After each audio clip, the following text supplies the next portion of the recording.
So, Karl, have you got a favourite Black Eyed Peas song? No.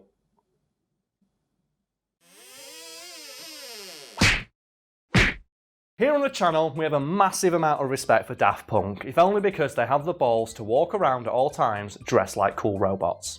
Which is why I'm kind of excited to tell you today about the time they told Will.i.am to go and fuck himself for sampling one of their songs. So some people might not know what sampling is. Yeah, so we should probably explain that. In its simplest sense, sampling in regards to music is the act of taking part of a song, usually the hook or the chorus, and incorporating it into a new piece of music. And its legality is hazy. Some artists love it, some artists hate it, some don't really care.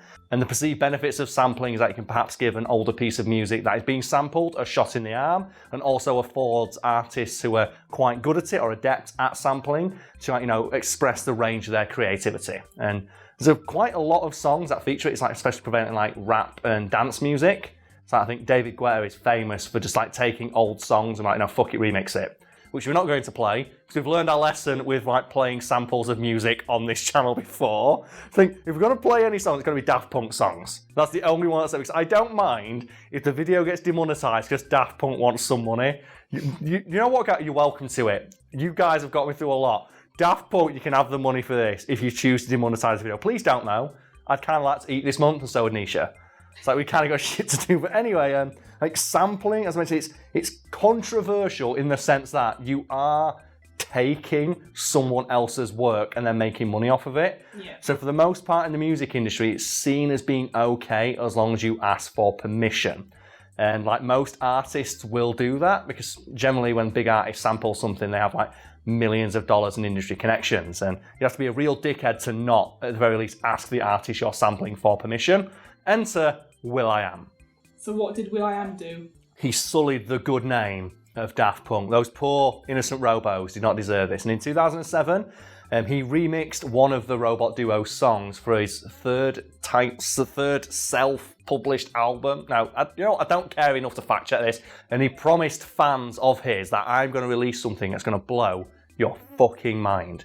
And he released a song that is essentially just Around the World by Daft Punk with him screaming over the top of it. I am a huge fan of Daft Punk, so my bias is probably showing here. So Nisha, you don't really listen to them all that much, but you're familiar with their big songs, correct? Yeah. And before we recorded this video, I showed you Will.i.am's amazing, mind-blowing remix of it on the computer that's sat over there. And what was your first initial thoughts upon hearing it? It was literally just Around the World with Will.i.am singing over the top of it. It really fucking is. Honey looking good from my head to a toe. Beauty overload, body out of control. Do you know what makes it just a little bit worse? The thing that Will.i.am screams at the start of the song as you hear the opening bars of Around the World is, believe it or not, this is a remix, as if to warn the audience that it's not a Daft Punk song, it's a Will.i.am song, so they can know to turn it off within 5 seconds and go about their day. Believe it or not, this is a remix. This is a remix. And as if that wasn't bad enough, the music video for the song heavily borrows Daft Punk's aesthetic for the music video, as Will.i.am's head just pops on screen with his stupid fucking sunglasses on, just screaming, believe it or not, this is a remix. You know what, Will.i.am? I don't believe it, no. This is just Around the World with some knobhead screaming over the top of it. This is not a remix, this is you taking their song. And Will.i.am's explanation of it's a remix reminds me a lot of Vanilla Ice's flaccid defense of him just outright stealing Under Pressure's opening bars. So everyone out there must know, Vanilla Ice for Ice Ice Baby, he fucking stole the opening bars to Under Pressure.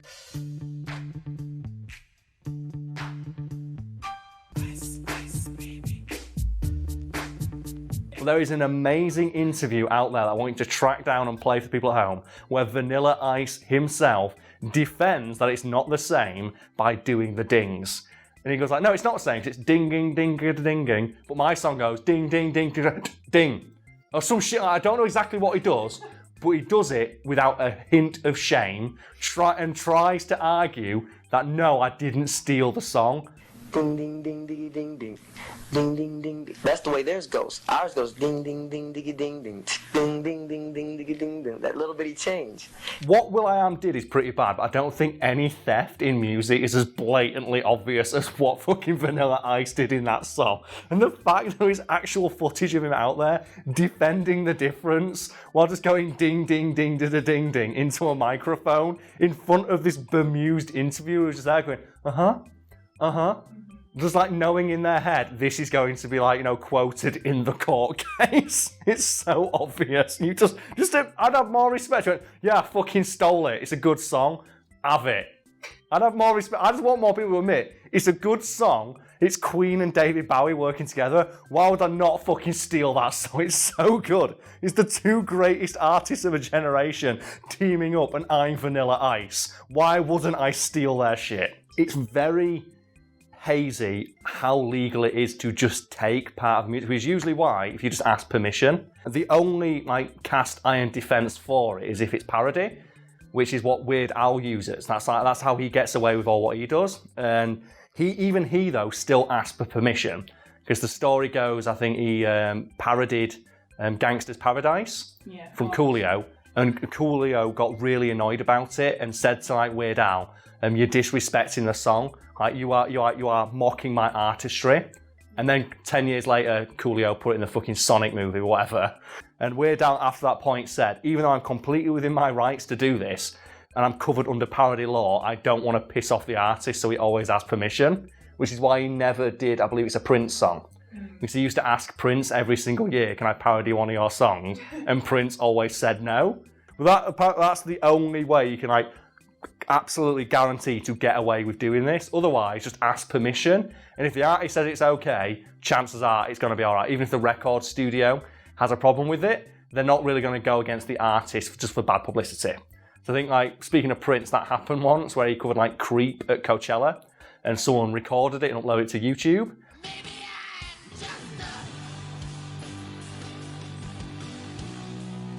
And the record company for Prince, we were like very, very like protective of his like discography, took it down, and then Radiohead went, no, you're fucking not, that's our song, put it back up.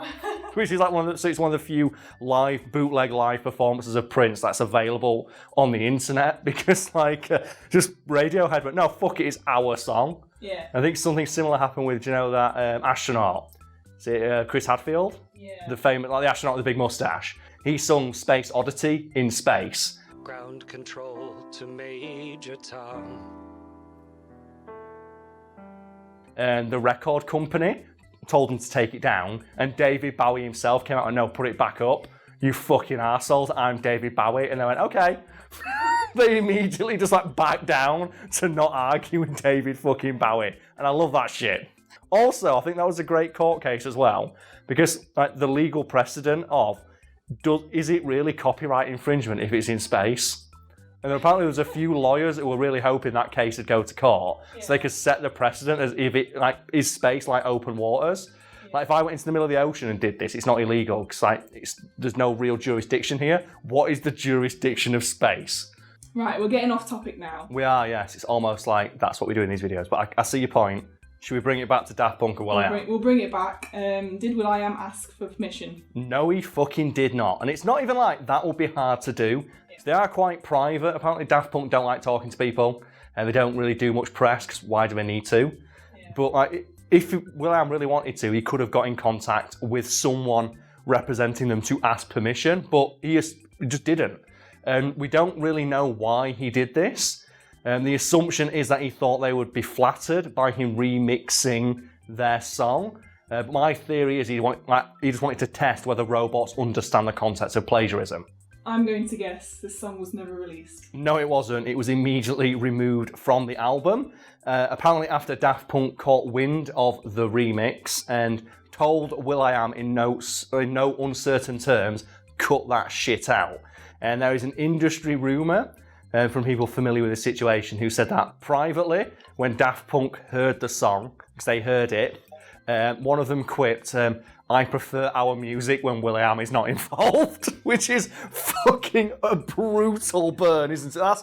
That's so harsh. Just like, our music sounds better when you're not in it. It's like, oh, could there be a more clear-cut way of saying this remix is fucking terrible and it will tarnish our brand with how bad it is? Because it's terrible, and I'm not sure how much of it we can play.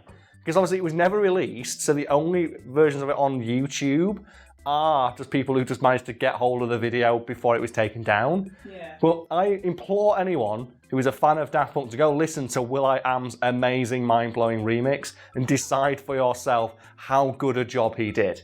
Because like Daft Punk songs, they're simple, but that's what a dance track's supposed to be. Like, it has like one hook, like the hook 2 Around the World is the same all throughout the song. But that's the point. It's dance music. It's the fucking DJs. Like the idea is they play it live and build upon it themselves. In effect, remixing it their goddamn self. They don't need Will.i.am to scream over the top of it. This is a remix. I do it for my mama. So I don't care. Daft Punk are doing it for the music. Yeah. Thinking of Will.i.am, I think he got off quite easy because all Daft Punk did is say, just don't release the song, and we'll say no more about it because. You can put up in that little fact bar below the numerous other times Will.i.am has been accused of borrowing other people's music without permission, and all the times he's been accused of plagiarism. And that's just like, a bit of food for thought for people listening on whether this really was supposed to be like, an honest, heartfelt homage, or if Will.i.am was just trying to steal someone else's music for profit. And like Will.i.am continues to make music to this day. And Daft Punk continue to just not give a monumental shit about the first thing in that sentence. So has he done it for other songs as well? Oh yeah, Will.i.am's been accused multiple times of plagiarism, both for his own songs and once for the Black Eyed Peas. So I get, he must be a good musician, because obviously he's produced a lot of the album, he's made a lot of good music, but he's been accused multiple times of like borrowing music, and he's been accused of plagiarism. Once as an accident, twice as a coincidence. 3 years you're taking the fucking piss. Will.i.am, stop stealing other people's music. Being a content creator online is arguably the thing I detest the most from another creator. Just like unfiltered, unabashed racism or some shit. Just stealing someone else's work and passing it off as your own. Yeah. It gets at me like that. Have you ever had it happen to you? So have you ever had someone plagiarise your work? In your many years working behind the scenes? Well, the only time it's ever happened to me, really, is when I did some gig photography a few years ago. They uploaded, I sent them the pictures. I put my watermark on in the corner. Yeah. Or they didn't. They didn't crop the photo to remove the watermark, did they? They uploaded it to their Instagram page. Cropped the watermark out, but then credited another photographer. Oh no! And I commented on that picture saying, I'm pretty sure this is my picture. And even the photographer they credited said, yeah, this is not my picture. And then they just left it. They never changed it. They just... Oh, no, that's so bad. That's not plagiarism. That's just like someone being an ass. That's like when people crop out the watermark of comics online. Yeah. And then post it on Twitter or some shit. I fucking hate that. It's so annoying. Instagram's terrible for it. People just cropping and screenshotting shit from online. And I think the one that gets me is when they screenshot a tweet and then block out the person's Twitter handle. Yeah. Say, we don't want anyone to harass them. It's like, no, you just don't want anyone to go follow their account. That creates original, funny content and not this piece of shit. It's like, it gets me so irate when that shit happens. This is why we credit everything we put in. Always credit people. Have you ever seen the threads online of artists and stuff artist photographers posting their own work and then getting yelled at in the comments for not crediting the person they got it from? Didn't that happen to you with the whole roller coaster? Oh yeah, that's happened a lot to me. I've talked about that in another video, so we won't go into it again. But I wrote a dumb joke about Roller Coaster Tycoon that's been viral online loads of times, and I would get accused of stealing that joke from online when I told the joke in stand-up shows. So I got accused of plagiarising my own joke, which was fucking annoying and made me just there's no response to it. No. Because no, I didn't steal it. I wrote that. It's yeah, whatever you say, mate. What's your next one? Who'd you steal this off? It's oh God. Why are you not allowed to vault over the thing and just punch people? I always think I know it's probably the best way to do it because people can't crop it out is when you put a watermark across the whole thing. But it always just ruins the picture. But at the same time, pay me for the picture and you can take the fucking watermark off. Well, we did something similar for the merch store. Go buy it now. It told me oh yeah, you can put a watermark over it all. I thought, that it ruins it. People can't see what the image looks like. My solution is much more hilarious, and that is I set the margin on all of our merch at 10%, which sounds like a lot until you realise the suggested margin is 25%. And the margin most YouTubers and other creators go for is closer to 40 or 50%. So people can go onto our merch store right now if they want to, and they can copy paste the artwork that I've paid for and uploaded for people to put on t-shirts and mugs and that sort of thing, and go upload it to their own store. And I won't bother to pursue you because chances are they won't be able to sell it for cheaper than I am. So I get by it by undercutting the people who'd rip me off. So if someone wants to go out there and copy any of my designs and sell a objectively worse version on a shirt for more money, and some idiot wants to pay for that, be my fucking guest. So that was my solution to it. It's like, I'm never going to stop people from stealing it. Yeah. All I can do is make sure they don't make any money by not making any money.